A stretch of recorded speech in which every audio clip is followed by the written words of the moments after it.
Ladies and gentlemen, two impressive salvos fired at our food supply today. Our ability to feed our family moving forward very much affected both by these calls to shut down farms summarily, which is just incredible, and now another virus, an H1N1 variant found in Chinese pork farms. We're going to talk about these because it's important. I'm Christian, and this is the Ice Age Farmer channel. As we descend here into the Great Reset, we actually have activists who are literally calling to shut down all farms.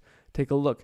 Advocates demand Ontario shut down farms as COVID-19 cases soar among workers. Now remember, we're going to flash back to last week here when I was amazed to see Windsor Essex Premier Doug Ford warn that if farmers in the region didn't start complying with their mandate to start testing all farm workers, that he would proceed to take extreme action against them. Now, he neglected to specify what exactly that meant, but nonetheless, people got their farms in gear and started testing all of their farm workers. This was a quote from the National Post last week. And lo and behold, when you start testing thousands of farm workers, hundreds of them seem to test positive, just like the meat factories.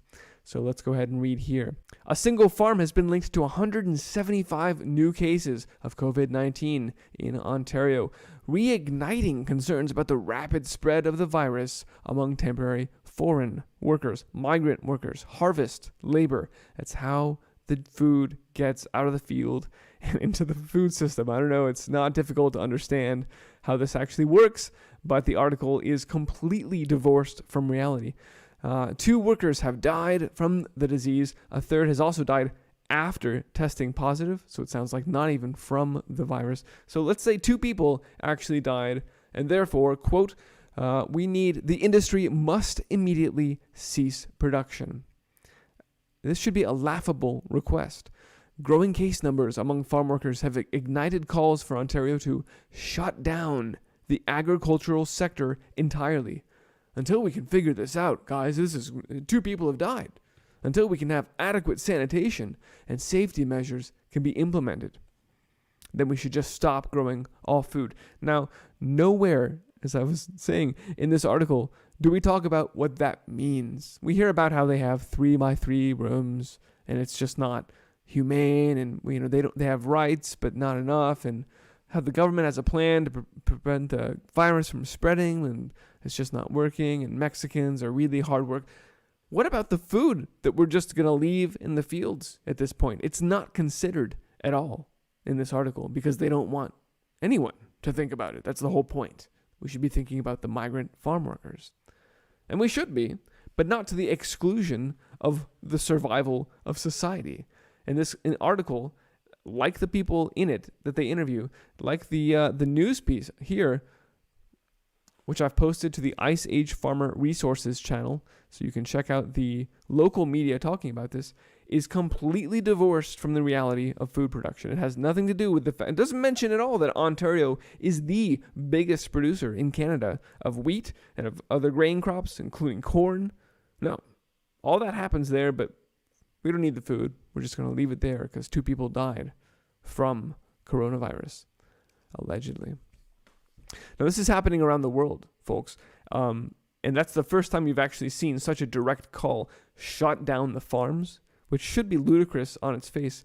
But here, as we descend into the Great Reset, that's where we are now. We're just going to burn down all the old systems. We're going to call them dirty and infested with virus, and we're just going to leave it behind, and we're going to build the new green, sparkling world in front of us. You may have seen also this new virus, an H1N1 variant that was discovered in China today, flu strain with human pandemic potential. And I say you may have seen it because it was trending on Twitter. It was blasted out of innumerable media outlets, each with their own different demographics. So the talking points went out, and it appeared here on Google News, got trending there too. So the talking points went out to the Mockingbird media, talk about this new virus, scare people even more. And while I will not speculate in this video, because it's only been a matter of hours since the initial announcement from the BBC about whether or not this is Plandemic 2, that Bill Gates is already over-bubbling at how we're going to take the second one much more seriously. So we'll have to prepare for the next one. That I'd say is will get attention this time. And he gets the duper's grin. It's disgusting. So whether or not this is Plandemic 2, I won't say. I wouldn't yet expect so, because they're still getting so much mileage out of coronavirus. So why would they mix it up? If anything, and I guess minimally what I think this is more of this other narrative that I've been covering. This meat, like the farms, meat is dirty. It's nasty. That's why they invented lab-grown meat and called it clean meat. But over there on the ranches, that's nasty. Oh, those cows are dirty. And indeed, that's why China is now saying, never mind, we don't want any of the United States meat. As Bloomberg says, quote here, suggesting a potential link between the spread of coronavirus and food. This is the link they're trying to establish right now, with China denying the imports, with this new virus, H1N1, appearing in a pig farm in China. They have told us as much. And I covered this article in a previous video, 3 ways to launch the factory farm divestment movement, where they say we're going to strip all capital, all money away from big farmers and ranchers of any sort. Now that we've collapsed the economy, we're just going to deprive them of any credit. We're not going to give loans to farmers or small businesses anymore. No, it's only going to be Bill Gates' fake meat, right? In this article, they were justifying this. Look, it has now proven itself to be meat is as harmful to human health as the fossil fuel industry. Pandemics are arising from animal farming. It's an increasing killer, taking the lives worldwide. There's a pandemic pattern here, and there will be more. There's the promise of what we're now seeing today, this new H1N1. So they're just delivering on the promise of their predictive programming when they announced that, there's another pandemic potential found here in meat. It's dirty. Meat is dirty. It's ridden with viruses. We got to get rid of it. You think I'm exaggerating? Look again. Here's, several of these. World awaits deadlier pandemic. Another promise of what's to come. It's pretty much written straight out there for us to read, for those who have eyes to see it. They're mocking us at this point. Factory farms and the next pandemic, Pandemic 2. Another pandemic much worse, and we saw 100 times worse than COVID-19, is lurking in chicken farms.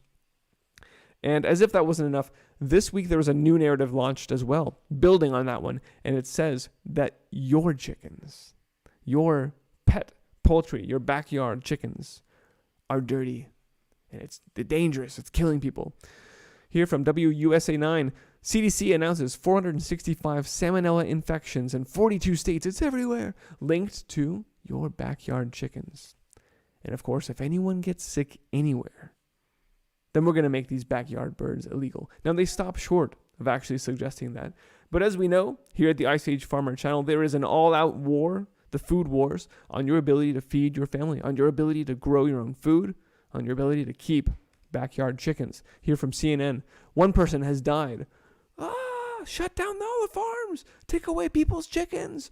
And 465 people have gotten sick after interacting with their pet poultry.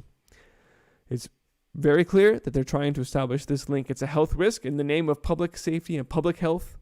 We're going to have to force you to take these coronavirus tests, and we're going to take your chickens, and we're going to shut down the farms. I want to leave it there. I want this to be succinct, and I think this has been clear enough. They are 100% making the case that food, old farms, old ranches, everything from the past that's been traditional agriculture, it's dirty, it's diseased, it's virus-ridden, and it needs to be shut down. And just like they're doing with the economy, they will only rebuild their new disgusting transhumanist food sources. Ladies and gentlemen, you can find my work on iceagefarmer.com. Again, let's go build great things and spread the word and grow wonderful, nutritious, abundant food. Be well.